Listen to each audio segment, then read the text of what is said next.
ازيكم عاملين ايه؟ يا رب تكونوا بخير. عايزه بقى تدلعي ولادك كده وتشهيصيهم. اعملي لهم طواجن السعاده.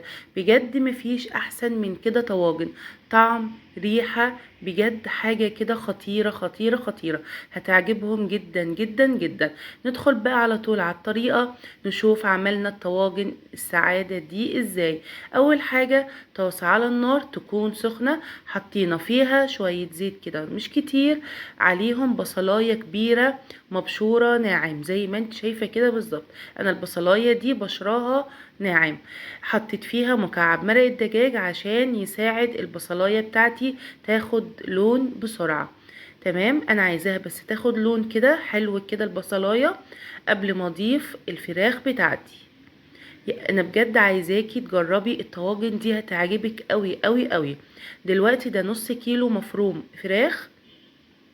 ضفته بقى على البصلايه تقليبه بقى كده، تقليبه كويسه كده لحد ما الفراخ كده تغير لون شويه. وبعدين هنضيف بقى البهارات بتاعتنا اللي هتخلي ريحه الفراخ خطيره بجد. تقليبه بس كده سريعه. تمام، حلو جدا جدا. تمام، دلوقتي هي غيرت لون اهي. هنضيف بقى البهارات بتاعتنا. عبارة عن ايه البهارات؟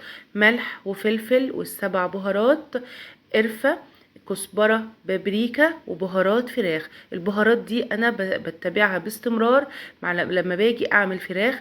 بجد بتخلي ريحة الفراخ بتروح في حتة تانية خالص. الريحة بتبقى حلوة قوي قوي قوي.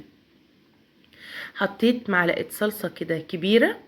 تمام اهو، حلو عشان كده يبقى لونها محمر كده وحلوة قوي. هقول لكم تاني على البهارات اللي حطيتها: ملح وفلفل والسبع بهارات، بهارات فراخ، بابريكا، قرفة، كزبرة. ضفت كوباية عصير طماطم. هنسيبها بقى تتسبك كده مع بعض واللون كده يبقى حلو كده. وبعدين هقول لكم بقى هنضيف ايه. تقليبه بقى كده خلاص. دلوقتي اتسبكت معايا وبقى لونها جميل اهو زي ما انتم شايفين. ده 400 جرام، اللي هو الكيس العادي 400 جرام مكرونه قلم سلقتها كويس. ضفتها بقى كده اهو زي ما انتم شايفين. هنقلب بقى كل المكونات دي مع بعض. هنقلبها كويس قوي قوي عشان المكرونه كده تاخد من طعم الفراخ وكله كده ياخد من بعضه. خلاص كده حلو قوي اهي. هنركنها بقى على جنب وهنعمل البشاميل. البشاميل انا هعمله على البارد. بجد البشاميل اللي على البارد حلو قوي قوي. طعمه والله ما يفرقش حاجة عن البشاميل التاني. هنا انا حطيت لتر لبن.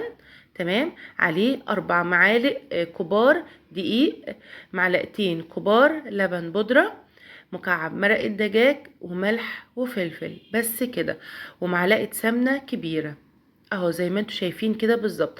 انا بحب بصراحة البشاميل اللي على البارد، بيبقى خفيف والطعم جميل وفي نفس الوقت سريع قوي قوي، ما بياخدش وقت خالص عن التاني اللي هو العادي اللي بنعمله ده.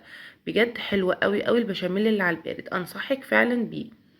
تقليبه بقى كده على البارد كده كل المكونات مع بعض. وبعدين ننزل بقى ايه بيه على النار كده اهو زي ما انت شايفه. هنفضل نقلب، ما هشيلش ايدي خالص من عليه عشان ما يكلكعش. تمام، حلو قوي قوي كده.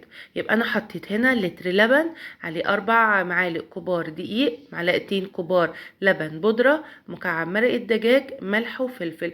واللبن البودرة هنا بجد بيدي طعم خطير. عندك متوفر في تلاجتك ضيفي، مش عندك خلاص عادي جدا مفيش اي مشكلة خالص.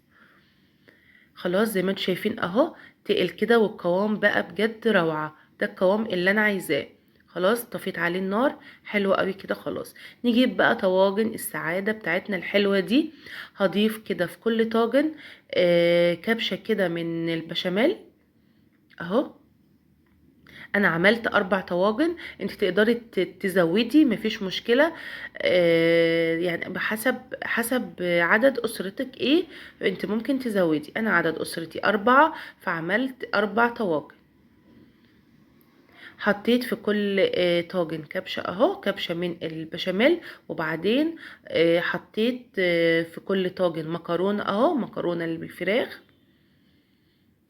اهو. الفيديو موضح كل حاجة. بجد حلوة قوي قوي قوي. الطعم خطير، الريحة، كل حاجة جميلة قوي. والبشاميل كده جوسي وجميل جدا جدا. اهو بضيف كده اهو المكرونة. شايفين اللون؟ بجد اللون جميل قوي، لون المكرونة بجد حلوة قوي. كمان الإضاءة فعلا والله ظلماها، يعني بجد الحقيقة أحلى بكتير. هنحط بقى على كل الطواجن كده بشاميل اهو على الوش. في الآخر كده بتبقى جوسي كده، بتبقى بجد جميلة قوي قوي قوي. فعلا أنا فعلا أتمنى إن انت تجربيها، أنا متأكدة مليون بالمية إن هي هتعجبك. هي مين لسه بقى ما عملش لايك؟ الوصفة تستاهل لايك. لايك حلو كده منك وتعليق حلو منك. خلاص حطيت بقى البشاميل بتاعي. انا بقى مش هحط جبنه موتزاريلا على الوش، انا هحط ايه بقى؟ كان عندي في التلاجة كده قشطه وش لبن اهو ضفتها. انا عايزه اقولك ان قشطه وش اللبن دي بتدي لون بجد خطير خطير خطير. اهو حطيت انا كده، انا قلبت القشطه كده بالمعلقه، قلبتها كويس قوي، وبعدين اهو ضفتها اهو زي ما انت شايفه. هندخلها بقى الفرن يكون سخن، هتاخد وش بس. اهو حطيت كل القشطه اهو على الطواجن، دخلتها بقى الفرن.